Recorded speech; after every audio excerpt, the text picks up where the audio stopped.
La protesta, sin embargo, en general, tiene un tronco en común: un gobierno que no está protegiendo a la ciudadanía. En agosto de este año, Alejandro Merino Elio, no olvidar su nombre, fue asesinado en la avenida Javier Prado. Era un llamador de colectivos, estos personajes que se paran en las esquinas, toman notas de las frecuencias de los buses e informan el estado de la línea a quienes vienen detrás. Fue asesinado en medio de una campaña de expansión de extorsiones en el sector transporte y dio inicio a una extensa ola de protestas que a partir de hoy coge una nueva dimensión.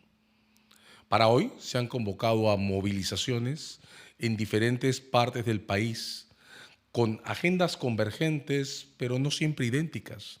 Piura, que ahora además sufre la estrechez de la oferta de agua y niveles de concentración desiguales. Trujillo, expuesta a una intensidad de violencia difícil de describir e incluso de tolerar.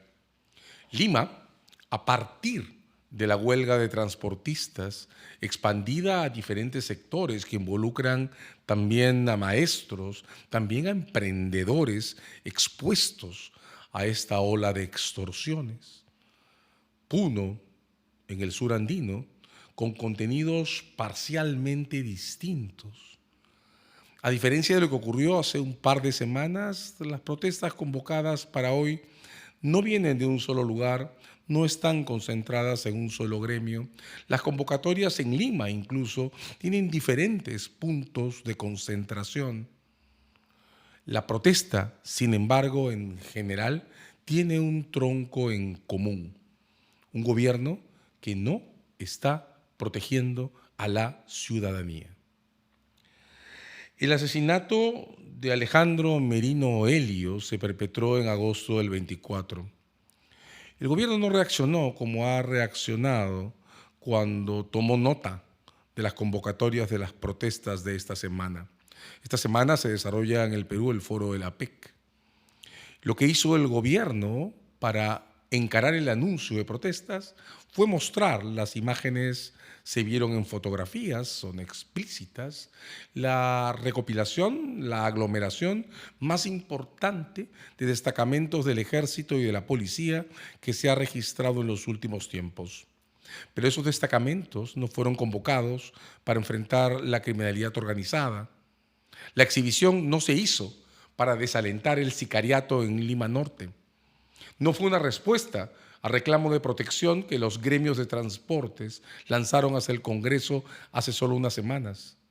Fue una exhibición montada para callar las protestas, para desincentivarlas. Esta semana, en el marco de la cumbre de la APEC, se nos ha impuesto algo semejante a una cuarentena. Un largo feriado que por alguna razón pretende será suficiente para que la gente se movilice menos. Y un cierre de clases escolares que por alguna razón parece suponer también una menor concentración de personas en las calles. Una suerte de cuarentena dispuesta para dejar, se pretende, medio vacía una ciudad en la que se pueda desarrollar en la APEC, y un muro de seguridad, un muro físico de seguridad, para proteger un evento que a la criminalidad organizada no le interesa en absoluto. La concentración de las escasas fuerzas de seguridad que tiene la capital deja, sin embargo, en absoluta desprotección a los barrios, a las empresas de transportes, los bodegueros, dueños de restaurantes, dueños de colegios privados ubicados en zonas periféricas. El etcétera es enorme. Toda esta movilización que viene reforzada con un anuncio muy discutible, ¿no?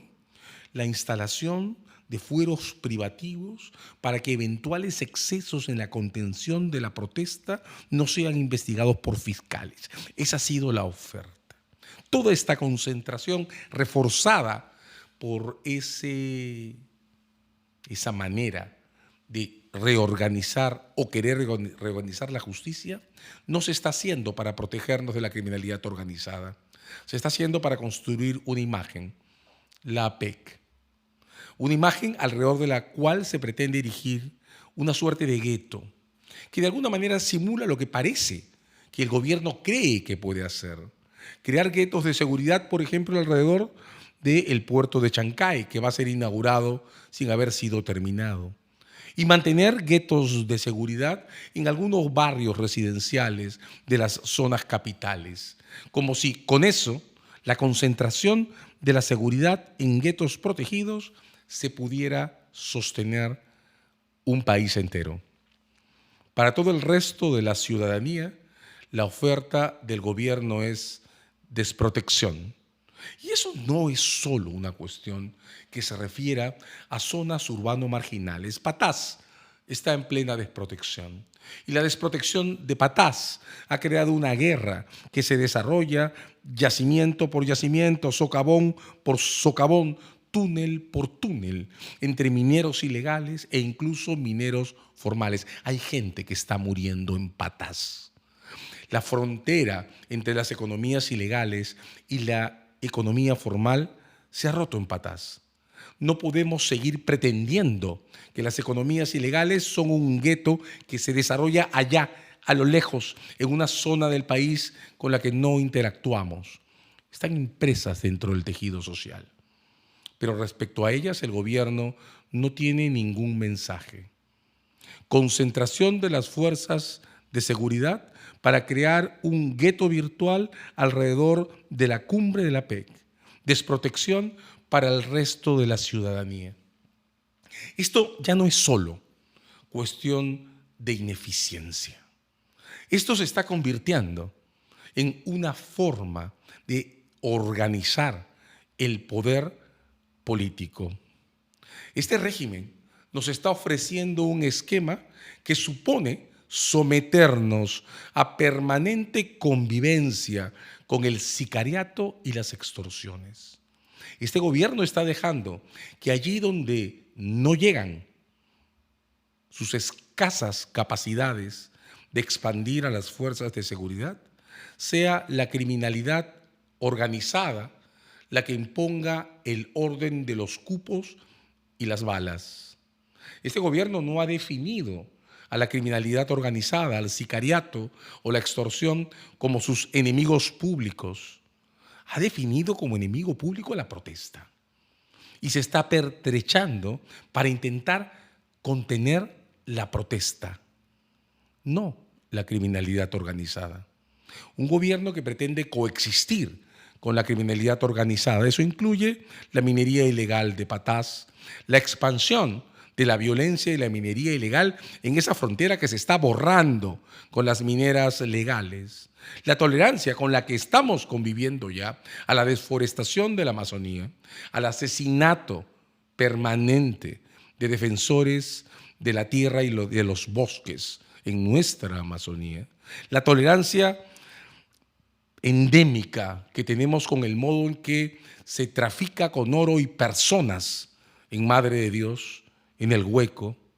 Este es un país que está siendo sometido a la coexistencia con la violencia por un gobierno cuyo cometido parece ser autoprotegerse, blindarse a sí mismo, ofrecer protección a pequeños guetos imaginarios e intentar reproducirse. Una forma de estructurar el poder, no solo torpeza, eso es lo que tenemos delante. Una intención por acostumbrarnos a coexistir con la violencia. No es el gobierno el que va a protegernos, aunque esa debería ser su obligación y su principal compromiso, aunque esa debería ser la línea de ataque de un parlamento que tendría que estarnos protegiendo, defendiéndonos frente a esta especie de vacío institucional que el gobierno está creando. Pero no, este es un parlamento cuya mayoría juega al juego de la reproducción de este sistema. Junto a las economías ilegales, este gobierno ha mostrado su preferencia por los manejadores de universidades no licenciadas que ahora controlan la SUNEDU y que han llegado a organizar partidos políticos u organizaciones políticas. Este gobierno ha expresado, ha puesto en evidencia su preferencia por esas franquicias políticas que están confiando en que las elecciones del 2026 expuestas a la canibalización que representan 30 organizaciones inscritas y más de 30 más intentando inscribirse, les va a permitir reproducir estas condiciones. Y estas condiciones, las que se nos está imponiendo, son las de la convivencia con la criminalidad organizada y con el sicariato. Por eso se han convocado las protestas de estos 3 días. Porque las protestas son un espacio ciudadano para afirmar lo que esta ciudadanía quiere: protección de sus vidas. En el enfoque que el gobierno nos está imponiendo hay un factor que es clave: la policía. La policía forma una de las organizaciones más expandidas a lo largo del territorio nacional. Prácticamente todos los barrios en los que vivimos tienen una delegación policial cerca. Hay una posta médica, la mayoría de las veces sin medicamentos y sin mucho cuidado. Hay escuelas que ahora están pagando cupos de extorsión. Pero también hay comisarías. Comisarías que corresponden a un cuerpo, la Policía Nacional, que está siendo clientelizada por esta oferta del gobierno, destinada a ofrecerles una protección que no tienen, una jurisdicción policial que requeriría una reforma constitucional, una policía que está siendo puesta contra la ciudadanía, con este esquema que presenta a la ciudadanía como si fuera el enemigo público número 1 y presenta las movilizaciones como si fueran el objeto, eso que hay que reprimir. Bien, esa policía está establecida prácticamente en cada lugar en que vivimos. Pero tengo una pregunta.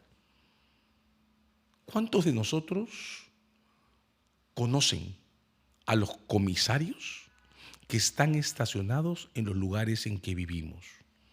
¿Cuántos de nosotros le han visto? ¿Recuerdan su nombre? ¿Saben dónde vive?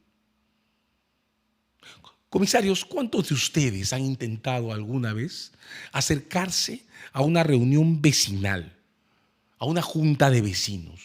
¿Cuántos de ustedes caminan por los barrios que se supone que están cuidando? Esa policía que ahora está concentrada en proteger los guetos de la PEC, de las manifestaciones que pretendan acercarse a los lugares de la convocatoria, tiene otro abordaje, porque se constituye a partir de comisarías que deberían estar en relación con nosotros y nosotras, con la ciudadanía, a las que deberíamos abrirles un espacio para que salgan de la invisibilidad y nos den la cara, para que nos cuiden en los barrios. ¿Hace cuánto un comisario de barrio no camina por las calles que debe estar cuidando? ¿Cuántas veces es saludado por las personas de su jurisdicción? ¿Les conocemos? Pregunto esto porque quizás si abriéramos el espacio para tejer relaciones de ciudadanía desde nuestros barrios, con estos comisarios, con los agentes de policía que se supone nos tienen que cuidar, los que están ahí, cerca de los lugares en los que vivimos, tal vez si nos damos la oportunidad de abrir ese espacio, podamos romper un esquema en el que la labor de la propia policía está siendo vaciada de contenido progresivamente, porque se supone que la labor de la policía no es reprimir manifestaciones, es cuidarnos. Pero para que podamos pedir que nos cuiden y ser cuidados, tenemos que tener un espacio de relación directa. El gobierno nos ofrece un modo de organizar el poder público, protegerse a sí mismo, crear guetos, dejarnos expuestos a la criminalidad organizada. Contestemos con otro. Empecemos a tejer relaciones directas con las autoridades que están más cerca de los lugares en los que vivimos, empezando por la policía.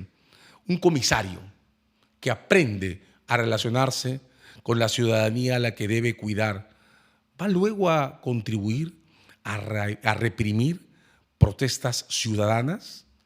¿Puede un comisario que aprenda a reconocer nuestros rostros lanzarnos luego bombas lacrimógenas en la cara, como la que se lanzó a Santibáñez en las protestas del verano del 23 en Lima, causándole la muerte? En agosto del 2024, Alejandro Merino Effio fue asesinado a plena luz del día en la avenida Javier Prado. Alejandro Merino Effio tenía derecho a ser protegido. Ahí es donde tenemos que prestar atención. La generación de relaciones de protección supone romper la invisibilidad que tiene ahora la autoridad local. La policía no debe reprimir manifestaciones, debe cuidarnos. Para que aprendan a cuidarnos, tenemos que abrir un espacio en el que podamos interactuar con ellos. El gobierno nos ofrece un esquema que nos expone a vivir expuestos al sicariato y a la extorsión permanente. Rompamos ese esquema. Para romperlo, necesitamos recuperar ese tejido de relaciones directas que representa una ciudad.